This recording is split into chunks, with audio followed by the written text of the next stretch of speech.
बोले गुरुदेव भगवान की जय हो। आज हमारा प्रसंग रहेगा भगवान शिव के ऊपर, माता पार्वती के ऊपर। हमारे शास्त्रों में कुछ भ्रांतियां हैं और कुछ हमारे महात्मा भी अज्ञानतावश और भी ज्यादा भ्रांति फैला देते हैं। शास्त्रों में तो है ही है। इसलिए मैं भगवान शंकर का एक प्रसंग लेता हूं जिसमें कामदेव के विषय में चर्चा हुई है। शिव पुराण का प्रसंग है कि एक समय सती राजा दक्ष के यज्ञ में जाने के लिए जिद करती है, क्योंकि दक्ष प्रजापति ने एक यज्ञ किया था और उसमें भगवान शिव को नहीं बुलाया था। इसलिए वो कहती है कि ये मेरे पिता का घर है, इसमें पुत्री तो जा ही सकती है। शिव ने उसको समझाया कि बगैर बुलाए किसी के घर भी नहीं जाना चाहिए, वहां मान सम्मान नहीं होता। लेकिन इस पर सती कहती है ऐसी कोई बात नहीं, पुत्री पिता के घर बगैर बुलाए भी जा सकती है। और वो भगवान शिव से आज्ञा लेके अपने पिता के घर चली जाती है। और उसके जाने के बाद में वहां उससे कोई बात नहीं करता, केवल उसकी माता ने ही बात किया था। उसके पिताजी तो उससे काफी रुष्ट थे, उस पे क्रोधित हुए।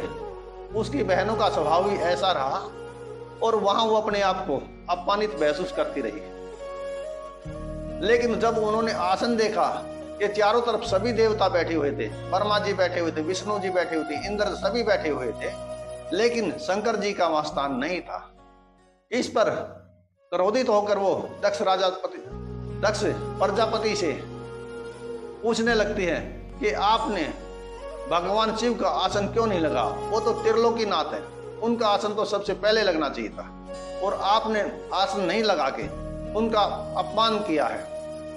इस पर सती के अंदर और दक्ष प्रजापति के अंदर विवाद हो जाता है, और विवाद होने से सती उस यज्ञ में कूद जाती है और यज्ञ वहां विध्वंस हो जाता है यज्ञ का। उसके बाद में भगवान शिव को पता चलता है और अपने जो उसके गणनायक थे उनको भेजकर उसका संहार करवा देते हैं और बाद में बकरी का सिर लगा देते हैं उसके और उसको जिंदा कर देते हैं। इसके उपरांत भगवान शिव समाधि में चले जाते हैं और उनकी समाधि बड़ी लंबी रहती है। हमारे शिव पुराण के अंदर उल्लेख है कि कामदेव के बाणों ने से घायल होकर उनकी समाधि टूटी थी, ऐसा हमारे शास्त्र कहते हैं। लेकिन भगवान शिव की समाधि काफी लंबी चली और इस दौरान ब्रह्मा और विष्णु इंद्र चिंतित हुए कि उन्होंने एक तारकासुर नाम के राक्षस को वरदान दे दिया था कि शिव के पुत्र के द्वारा ही उसका वध होगा। ऐसा प्रसंग आता है शिव पुराण के अंदर, और वो उसके लिए कामदेव को भेजते हैं कि आप भगवान शंकर की समाधि जो है उसका ध्यान भटकाइए, जिससे वो समाधि से होके टूट जाए और शादी करे। लेकिन ऐसा नहीं है, ऐसा नहीं होता। ये जो शरीर होता है और जिसको हम त्रिनेत्र कहते हैं, आज्ञा चक्र कहते हैं, शिव नेत्र कहते हैं, त्रिकुटी कहते हैं, ये त्रिकुटी यहाँ मस्तक के ऊपर होती है और उसके नीचे सारा शरीर होता है। जितनी इंद्रियां होती हैं वो त्रिकुटी के नीचे नीचे रहती है। और जो कोई भी महात्मा, भगवान शंकर की बात नहीं है, कोई भी महात्मा जब इस शरीर से ऊपर उठता है, वो इस अंडपिंड से ऊपर उठ के ब्रह्मांड में जाता है, तो उसकी सारी इंद्रियां निस्तेज हो जाती है और वहां कुछ भी नहीं रहता, वहां काम भी नहीं रहता। क्योंकि हमारे शास्त्रों में तो ऐसा लिखा हुआ कि भगवान शंकर का जब तीसरा नेत्र खुल गया तो कामदेव को उन्होंने भस्म कर दिया। वो आम के पेड़ पे तीर चला रहे थे। तो ये सारी भ्रांतियां हैं, ऐसा कुछ नहीं है। कोई भी साधु महात्मा, कोई भी संत महात्मा जब इस शरीर से ऊपर उठता है और शरीर के ऊपर आके त्रिकुटी में आता है, त्रिनेत्र में आता है, और इसी को शिव नेत्र कहते हैं, जब यहां जाता है तो उसका सारा नीचे का शरीर, जो नीचे की जो इंद्रियां होती हैं, 5 इंद्रियां, ज्ञान इंद्रिया, कर्म इंद्रिया निस्तेज हो जाती है और काम भी अपने आप ही भस्म हो जाता है। क्योंकि यहां जाने के बाद में वो ऊपर चला जाता है। और वहां काम नहीं करता। काम को जगाने का एक सरल और सीधा उपाय होता है, कोई भी महात्मा हो आप उसे गरिष्ठ भोजन कराइए, अच्छे से अच्छा भोजन कराइए, और कोई अच्छे से अच्छा भोजन बनाएंगे तो उसकी खुशबू नाक के द्वारा उसके शरीर में जाएगी, जिससे उसकी इंद्रियां काम करना शुरू कर देंगे।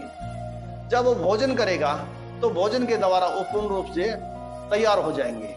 इसलिए जो हमारे शास्त्रों में इस चीज का वर्णन है कि भगवान शिव ने कामदेव को भस्म कर दिया, कामदेव को भस्म कर दिया, ऐसा नहीं है। जो त्रिनेत्र जो त्रिकुटी में चला जाता है,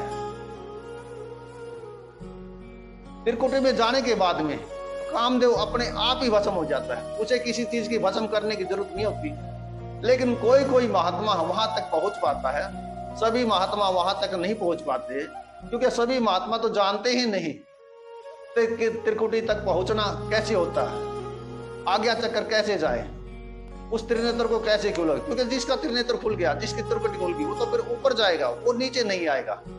ये मार्ग संतों ने बताया है। संतों ने कहा कि भाई इस शरीर से ऊपर उठो, इस शरीर के अंदर तो जो आंखों से नीचे नीचे है, इसमें हर जगह मैल भरा हुआ है, कानों में भी गंदगी होती है, आंखों में भी गंदगी होती है, नाक में भी होती है, और मुंह में होती है, गुदा में भी होती है, और पेशाब इंद्री में होती है, और रोम रोम में पसीने के द्वारा बदबू निकलती है। लेकिन जो त्रिकुटी से ऊपर जाता है, जिसको शिव नेत्र कहते, आज्ञा चक्कर कहते, उससे ऊपर जाता, उसके ऊपर सारा ही निर्मल है, ऊपर के जो भी खंड है उनमें निर्मल है सारा, क्योंकि ईश्वर का वो खंड है। ये जो मानव शरीर है, इसको आप एक पेड़ की तरह जानो। जैसे इस धरती पर दो प्रकार के पेड़ होते हैं, एक पेड़ होता है जो धरती से ऊर्जा लेता है, और एक पेड़ होता है जो आकाश से ऊर्जा लेता है। जितने भी वृक्ष लगे हुए हैं वो सारे पेड़ धरती से ऊर्जा लेते हैं, और ये मानव रूपी वृक्ष है, ये आकाश से ऊर्जा लेता है, क्योंकि ये शरीर है जो हेड है, इसी से सारी चीजें नीचे की ओर आती हैं। और जो महात्मा, जो जानकार होते हैं, जो शब्द सूरत का भेद बताते हैं, संत महात्मा होते हैं, वो जब आत्मा नीचे के लोकों में आती है तो उसको शब्द के द्वारा फिर ऊपर की ओर लेके जाते हैं। इसी को संत महात्मा शब्द और सूरत का अभ्यास बताते हैं, और वो कराते भी। तो इसलिए जो प्रसंग था हमारा कि भगवान शिव ने कामदेव को भस्म कर दिया, तो ये एक भ्रांति है, भ्रम है कि कामदेव ने को भस्म कर दिया। कामदेव कोई भस्म होने की चीज नहीं, कामदेव को तो ऑटोमेटिक अपने वश में अपने आप ही हो जाता है। जब कोई भी महात्मा जब नीचे से ऊपर की ओर जाता है तो उसका काम अपने आप भस्म हो जाता है, भस्म करने की जरूरत ही नहीं होती। लेकिन जब उस काम को चालू करना होता है तो उसके लिए इंद्रियां काम करती है, और उसके लिए गरिष्ठ पदार्थ होते हैं, जो भोजन होते हैं अच्छे अच्छे, उनकी खुशबू भी नाक के द्वारा जाती है, तो फिर वही इंद्रियां फिर काम करना शुरू कर देती है, और फिर काम जागृत हो जाता है, और फिर संसार में दोबारा फिर आ जाता है। जैसे कबीर साहब की एक साखी आती है, वो कहते हैं, माया मरी न मन मरया, मर मर गए शरीर, आशा दर्शन ना मरी, कह गए संत। कि इस संसार में माया कभी नहीं मरती, क्योंकि माया चलती रहती है, और मन भी कभी नहीं मरता, क्योंकि मन का पसारा ही होता है।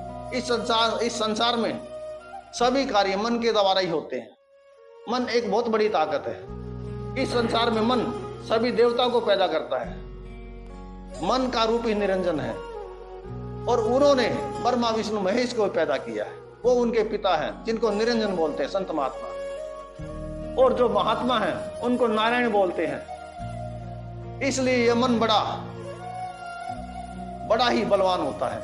ये सारे संसार की रचना मन के द्वारा होती है, और ये मन ही जीव को भटकाता रहता है। लेकिन जब संत सतगुरु की शरण में जाने के बाद में ये मन शांत हो जाता है। पहले ये मन काग था, करता जीवन घात, अब ये मन हंसा भया, चुग चुग मोती खात। पहले यह मन बुरे कर्म करता था, कभी कोई गलत काम करता, कभी कोई गलत काम करता। लेकिन जैसे ही संत सतगुरु की शरण में गया, वहां उन्होंने सत्संग सुना, और सत्संग सुनने के बाद में वही अंशरूपी हो गया, उसका शरीर बदल गया, उसके विचार बदल गए, और वो सत्संग रूपी मोती चुग चुग के खाने लगे। इसलिए जो मेरे भाई बहन हैं, जो सत्संग को सुन रहे हैं, वो किसी संत महापुरुष की शरण में जाए, उससे नाम की दीक्षा ले, और भजन भी करें। और मैं हमेशा ये एक बात जरूर कहूंगा, जो छोटे बच्चे होते हैं उनको आप शिक्षा दीजिए, क्योंकि आज शिक्षा के द्वारा आपके घर का विकास होगा।